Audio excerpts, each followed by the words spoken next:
Welcome to Mission Evolution Radio Show with Gwilda Wiyaka, bringing together today's leading experts to uncover ever-deepening spiritual truths and the latest scientific developments in support of the evolution of humankind. For more information on Mission Evolution Radio with Gwilda Wiyaka, visit www.missionevolution.org. And now, here's the host of Mission Evolution, Miss Gwilda Wiyaka. Is there more to our DNA than we formerly thought? Can we consciously influence its expression? Can DNA activation put us on the evolutionary fast track? Mission Evolution Radio TV show is coming to you around the world on the Exxon Broadcast Network, xzbn.net. With us this hour to explore the concept of 12-strand DNA and its activation is Ruslana Remennikova.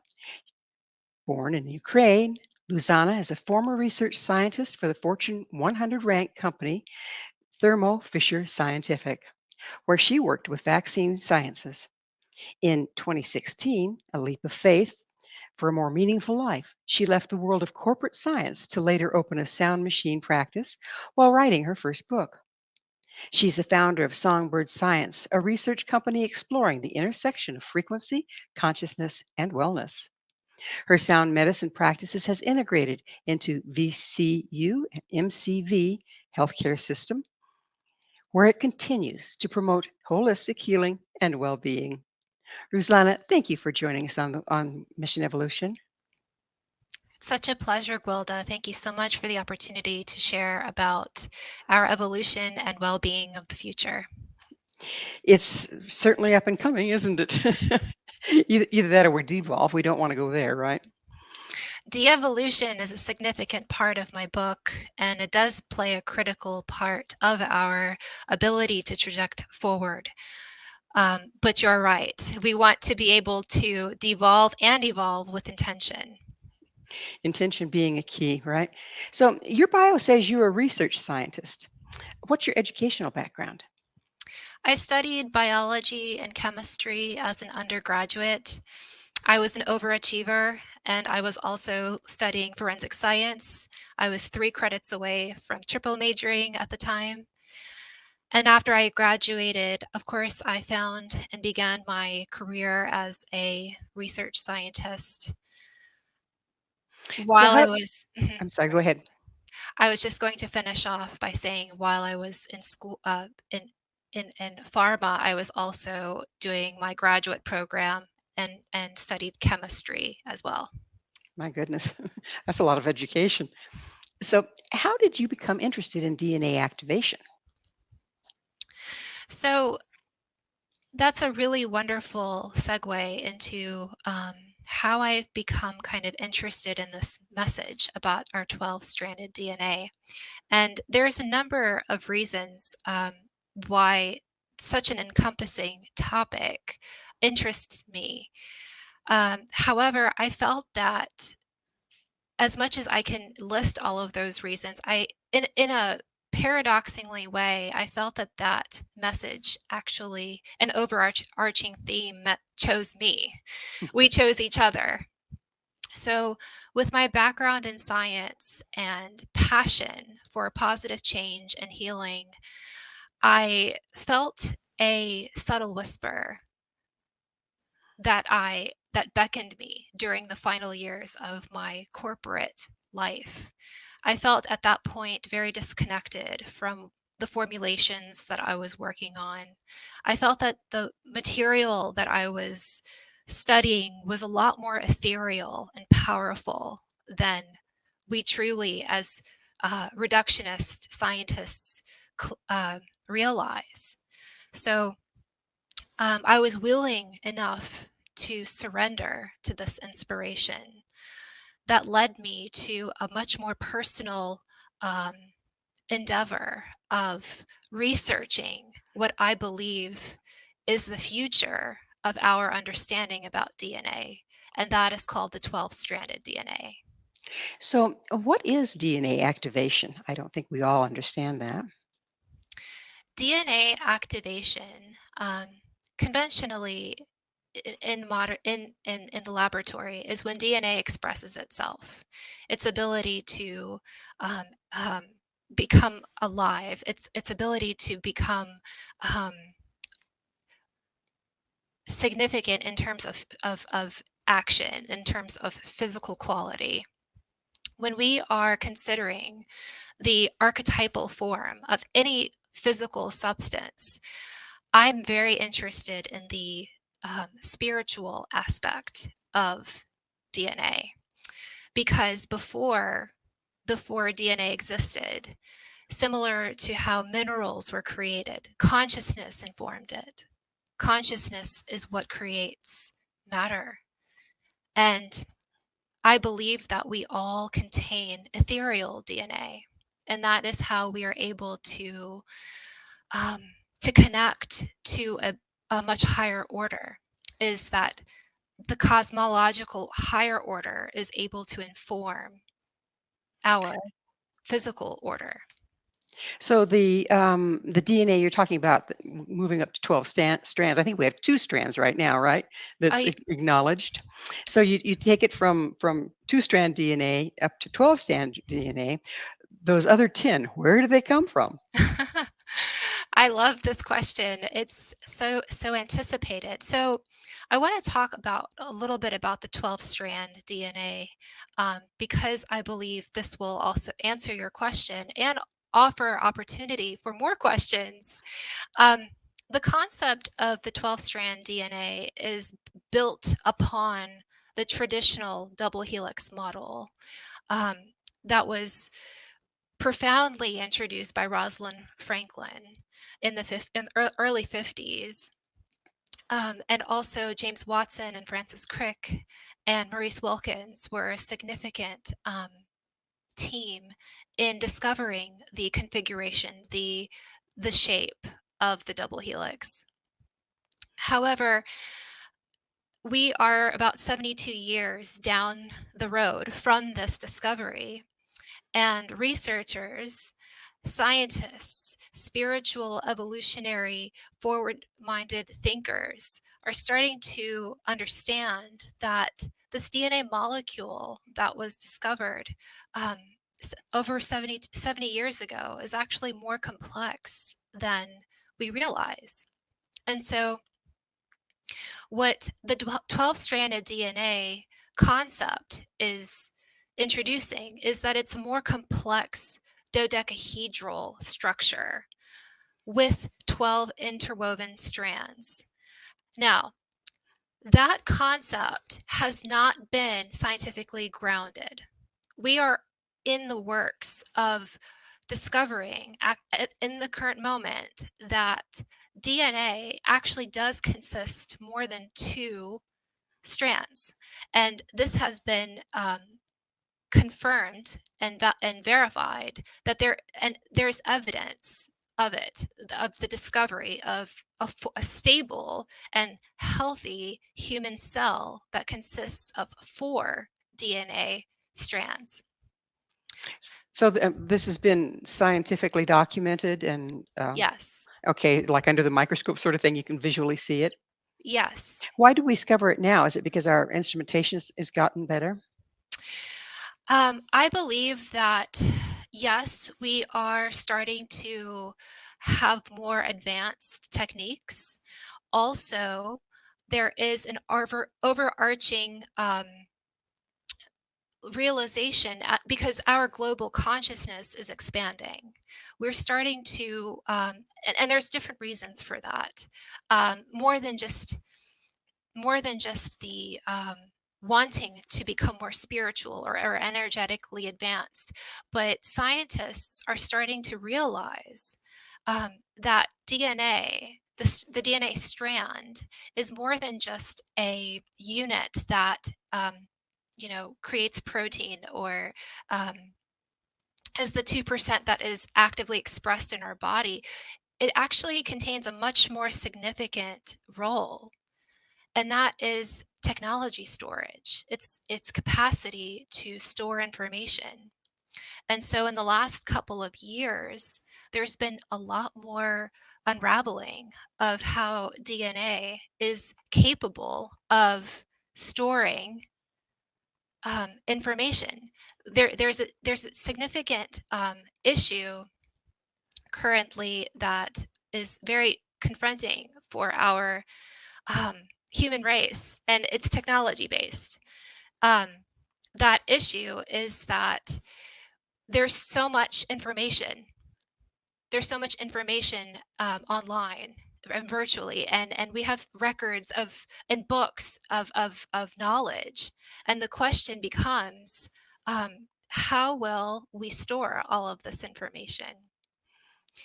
And it's a good question.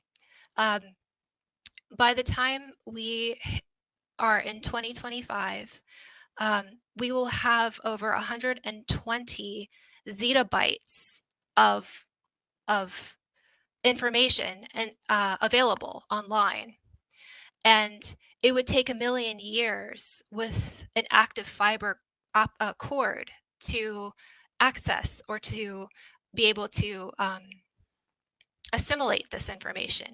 How Well, we're going to have to leave a cliffhanger because it's time for us to take a station break. But on the other side, I would really like to get into more understanding about 12 strands of DNA.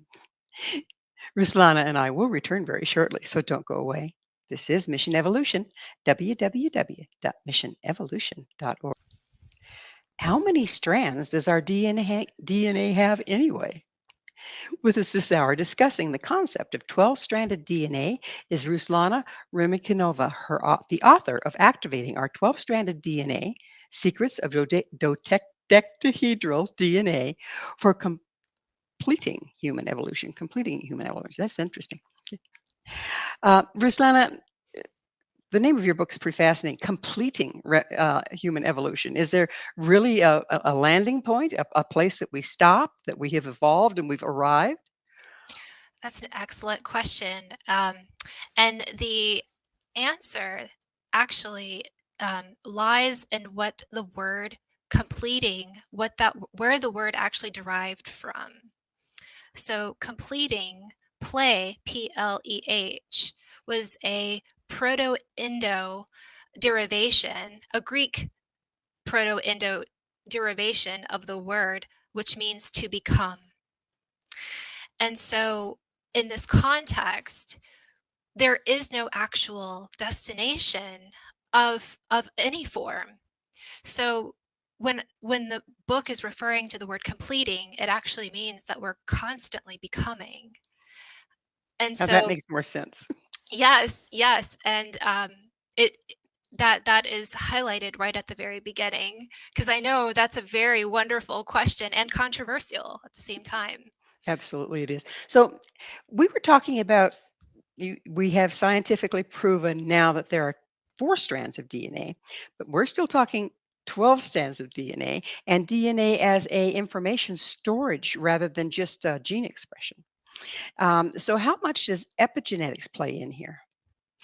Epigenetics is a very significant part of our genetic um, contribution and ability to progress forward as a biological being. Um, with the 12-stranded concept, epigenetics is a critical part of that. However, this is a visionary blueprint that we are considering. This is what we are heading towards in the future. Now, that doesn't mean, you know, 5, 6, 7 years. We're talking about time in the future. This is the direction that we're heading towards, just as much as we are starting to unravel what does 4D mean, what does 5D mean? But this is the direction of 4D technically. So you were mentioning that the DNA expression above the 4 strands, going to 12, which would leave us what, eight strands, is an energetic expression versus a physical one. Correct. At this point, we are considering that our genetic activation is going to be significantly mental. So that means that we are healing as a humankind to unravel the potential in our DNA, which will be triggered by our decision, our intention, our ability to emotionally heal at this point in time. So you're talking about healing. How much does light have to do with this? And there are some scientific studies pointing out that the sun is definitely more active than it's been in a long, long time, or in recorded history sometimes, and that there's, AKA, a lot more light, larger bandwidths of light present, particularly during solar flares and stuff. Is that playing into our opportunity to access and activate the extra strands of DNA? So what it sounds like your question is you're asking if the external light of our environmental landscaping has significant value in shaping our genetic evolution. Am I understanding this correctly? Yes. So to consider this question, um, I am more interested in the frequency of our own ability of transforming, of metamorphosing, of um, evolving with intention. I do believe, because of the electromagnetic field that exists all around, that photons are a significant um, variable in the way our DNA is constantly evolving because of wavelength and frequency. They interlink, and um, they create the field. So I do believe there is a direct influence on our DNA based off of photons. However, I have done more research that is frequency based versus photon based at the moment. Gotcha. So you mentioned healing. Does our personal damage, emotional damage, spiritual damage inhibit what we can express as far as these new strands of DNA goes? Yeah, so that's a wonderful question, and I'm so glad that you bring this up. I believe that it's significant to make sure that we are all on the same page with what does the word healing mean? Because healing has a different connotation for each person. When I speak of healing, I don't treat it as if we are um, something is wrong in our bodies or that we're trying to fix anything. I don't have this relationship with the word healing. And I believe that the term is a misnomer in our society. Healing is a direction. Healing is a means to put yourself on a mindful trajectory to achieve the goal that you would like. But to address the second part of your question, there is a significant issue that each one of us carries. And by issue, I mean on a cellular level, and that's grief. We all carry grief. And grief it can be a spiritually wonderful ally, which that's my contribution and um, wanting to share is that we can ally with this divine force, or we can let it consume us.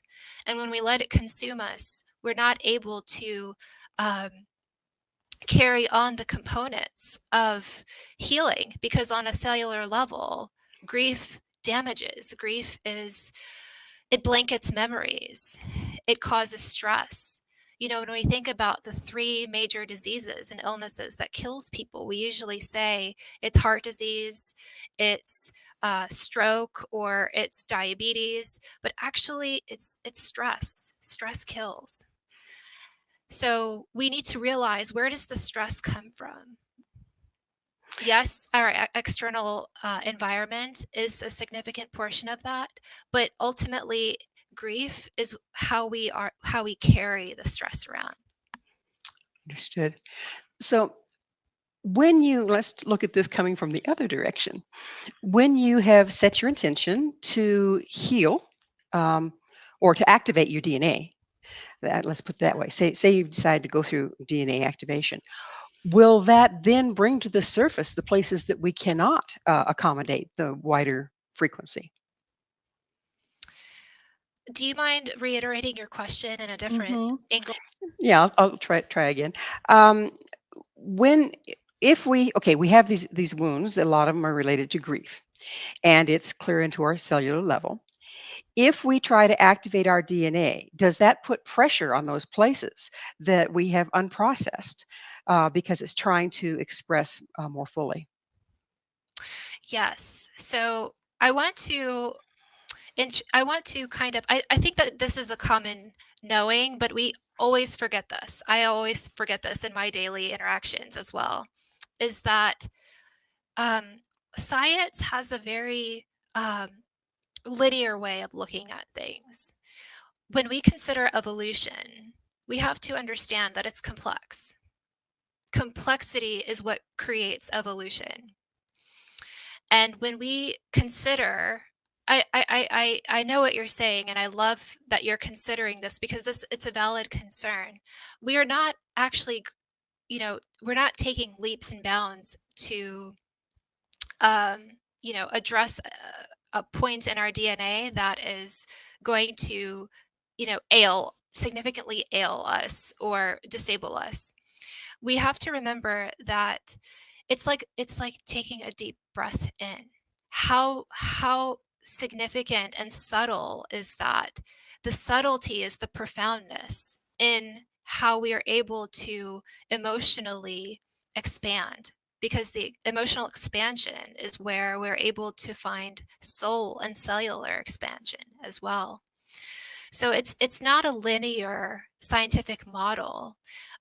What I am proposing is that we have to remember there's actually um, a different number of keys to remember. We're looking at, our ancestral lineages. We're looking at our environmental factors. We're looking at our ability to how to manage grief.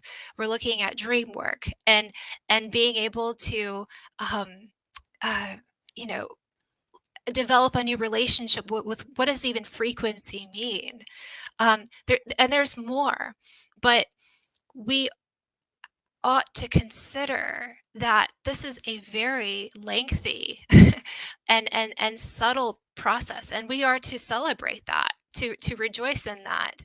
But everything that we want to evolve into is emotional and it's mental as much as it is physiological. We have to put that at the forefront. That would make sense. And if we kind of all bogged down there, it's kind of hard to move. It is that wonderful time when we need to take another station break. Ruslana and I will be right back to continue our discussion. So you stay right there. This is Mission Evolution, www.missionevolution.org. DNA, fact or fiction? This is Mission Evolution, missionevolution.org. With us discussing DNA activation is Ruslana Remennikova. Her website, ruslanaremennikova.com. Ruslana, we've been talking about nine, right? No, eight. Yeah, eight strands of our DNA as basically being unseen, uh, esoteric, if you will. How do you know they're there? What's the evidence?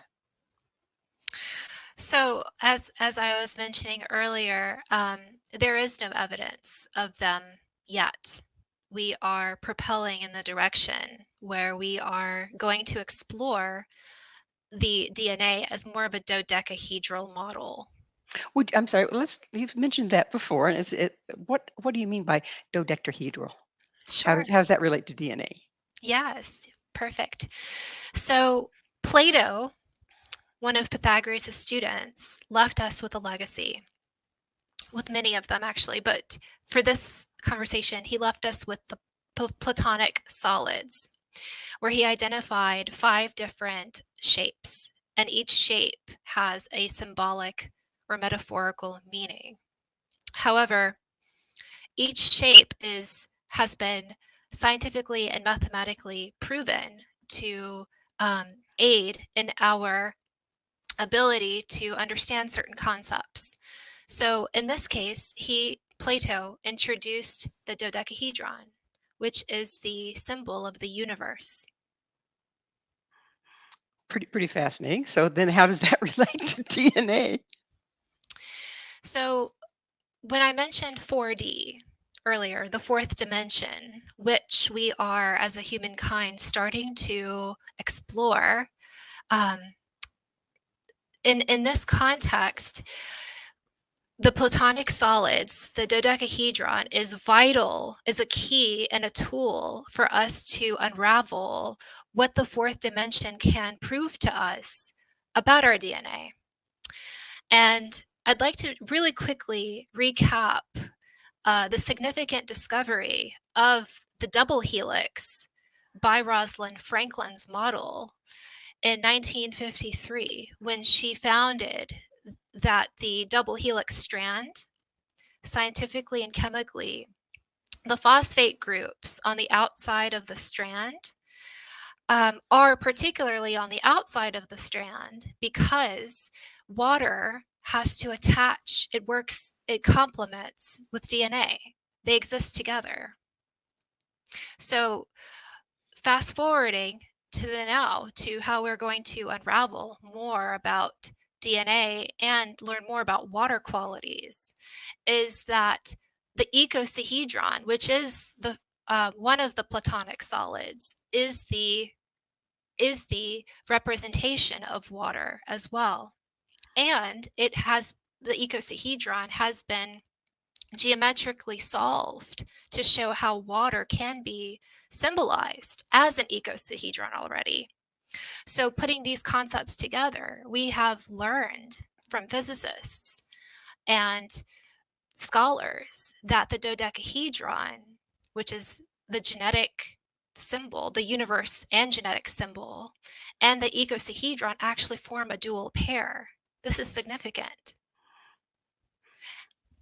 So they form a dual pair, and again, I'm trying to understand. Okay, so what's this look like when the rubber hits the pavement? Do we sit there and use them as a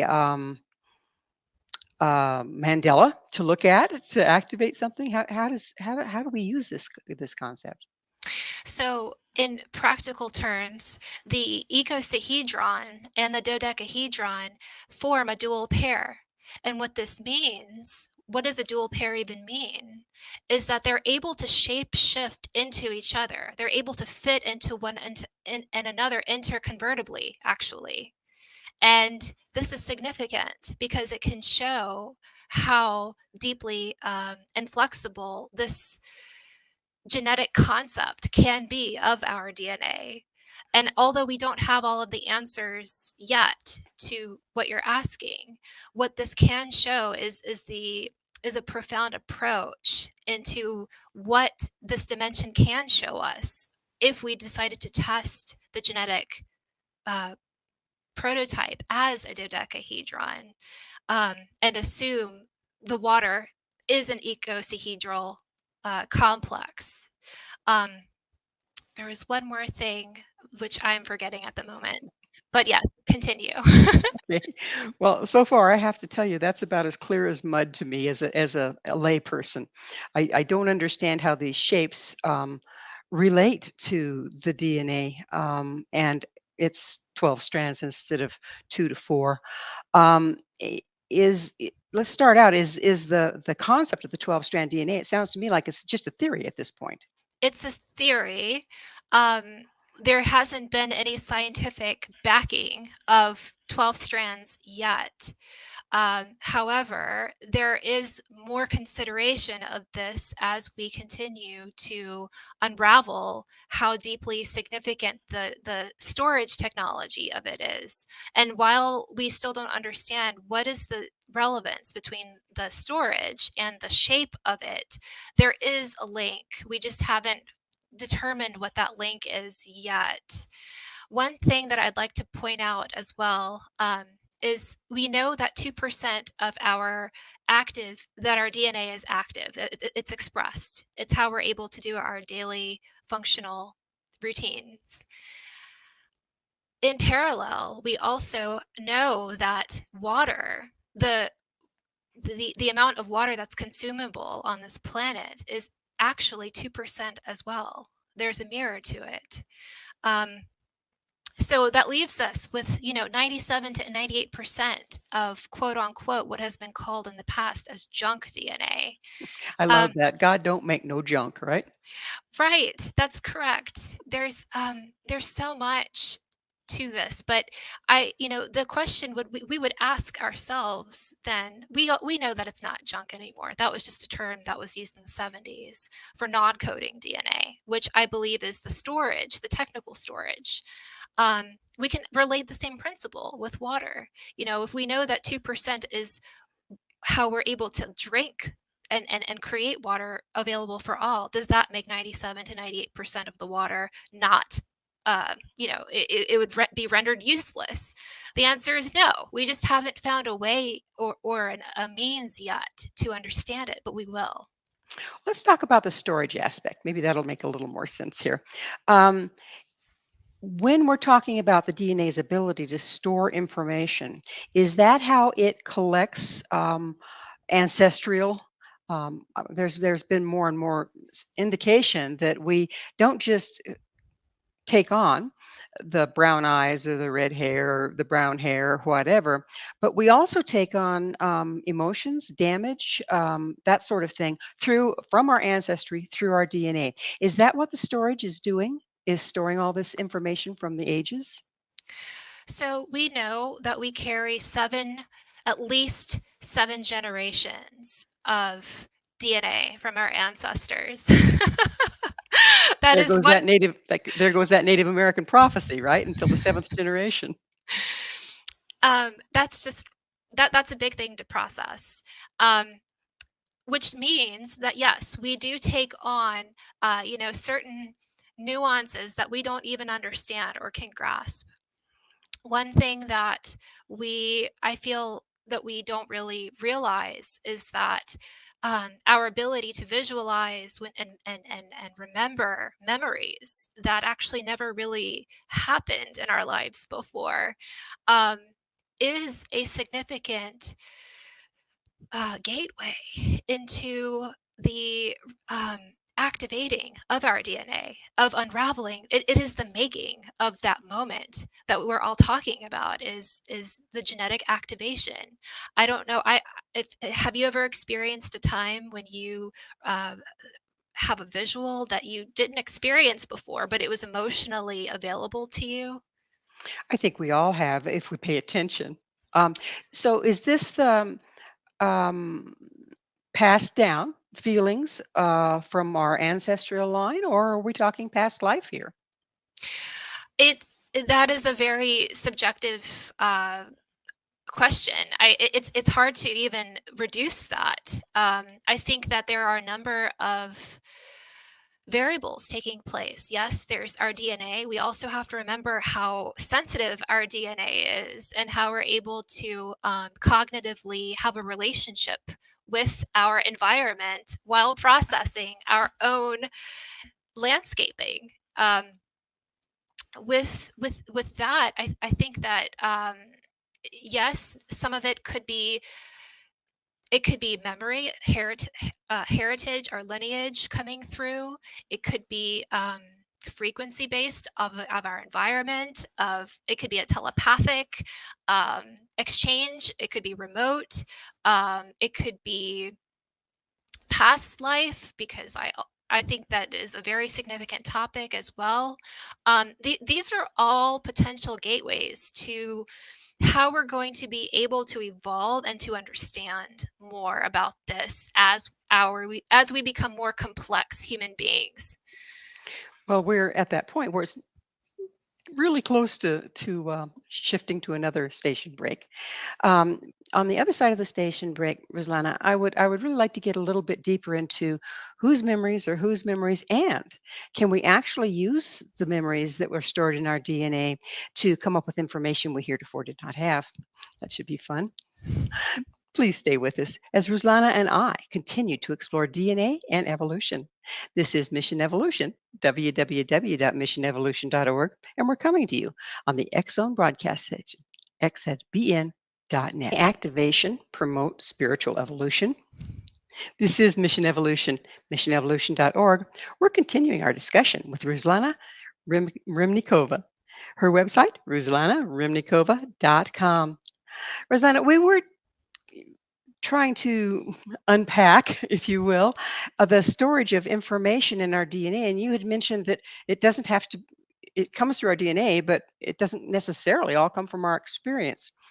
And my question that I'd like to lead this segment with is, okay, so if that's the case, can we consciously access information that's stored in our DNA in order to make use of it? We can make an attempt to. I believe we can approach our memory healing, which is essentially what DNA activation is a means to unravel and restore memories that we didn't feel that we were connected to or have access to in previous years. I think that it's really important.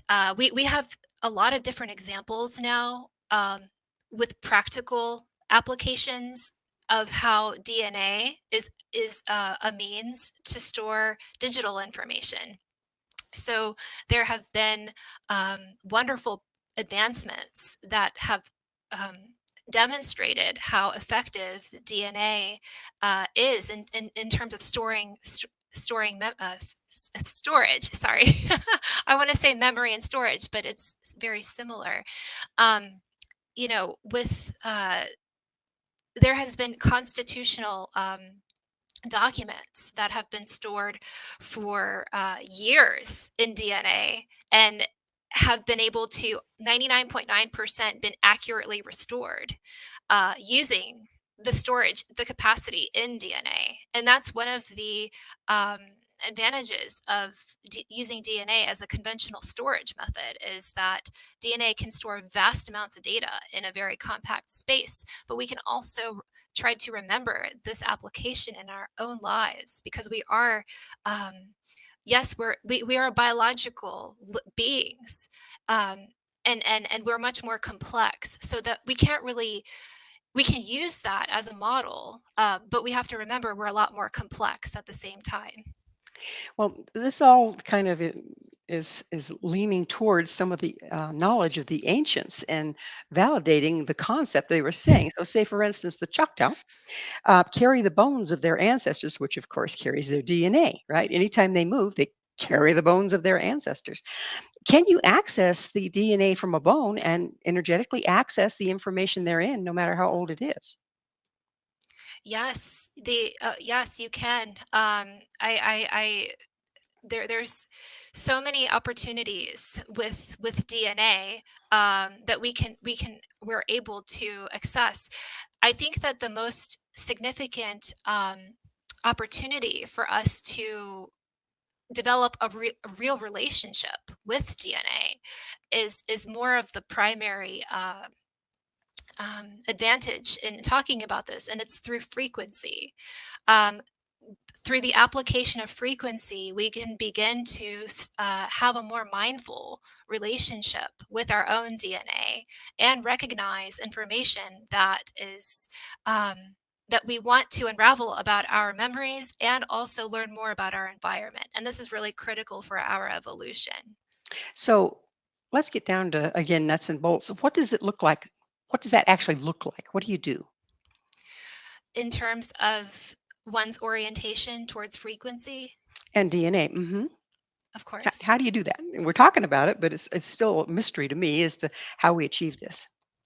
Sure. And that's a wonderful question. So we know that sound is the practical modality of frequency. Sound is the carrier of frequency. Um, we are tremendously impacted by sound, and it happens on a cellular level. But before I get there, I want to really highlight that sound is also really significant in our emotional development, because what we decide to the environment we decide to sink ourselves into, we become that environment. You know, you have different emotional states when you sit in a car that is filled with, let's say, classical music, and then you have a very different body condition and state when you sit into a car that's playing, let's say, reggae music. And I just use these two parallels, but when we become more intentional with with our relationship with sound, we are becoming more mindful with our relationship with frequency. So Because the bones are singing to us? I mean the bones, the slime mold is singing to us. Dogs and cats are singing to us. Um, you have more discernment with your emotional capabilities in recognizing information. is it a matter of resonance? It is a matter of resonance, correct? Yes. Resonance is significant because when we are able to resonate, we're able to emotionally form a bridge with that resonation or with that subject. But if we're not resonating with something, something is off. We're not, we're not in tune, we're not in sync. But that's also information. That's data. Absolutely. Well, it's that time in the show where I get to ask you, Rosanna, what's your mission? My mission is, I believe that I am a conduit to unraveling some a lot of unseen principles that our society wants to unravel, but it's about our most inner deep parts of who we are. And I'm a very curious minded person. I am also very motivated by global healing and bringing unification and peace towards helping people understand more about themselves and more about their environment. I am very excited about the opportunity that our kind is starting to recognize that DNA is the future, is the visionary blueprint. So my mission is to bring my knowledge, my passion, and my goals into helping society recognize the significance of our DNA and elevate um, where we want to go with this knowledge, with this dream, with this vision. My goal is to be a conduit to that.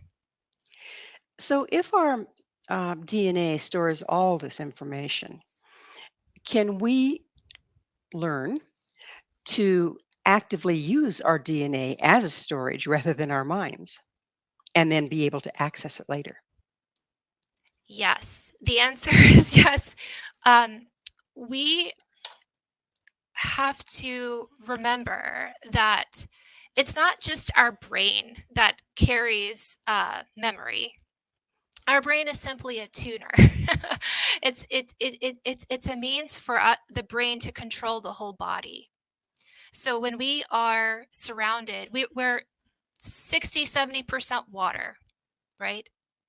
So when we are activated by sound or frequency or light, we have the ability, the cellular ability um, to awaken, to stimulate, to be put into a certain state where our bodies are able to recognize information that our DNA wants to tell us. And again, it's that emotional discernment that I was mentioning earlier is the discipline. So, it goes from the DNA, the resonance with the DNA, and then it's translated by the brain? It well, the mechanism I'm not 100% sure about the complete mechanism, but I believe that with DNA, we're able to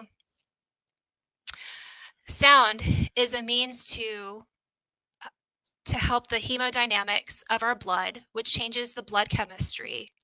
Okay. Sound is also neurological.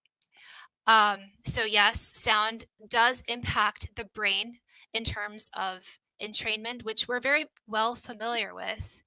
Um, yes. Well, unfortunately, we're out of time in the entire show. It's been a real pleasure working with you, Rosanna, and thank you so much for coming on. Thank you so much, Gwilda.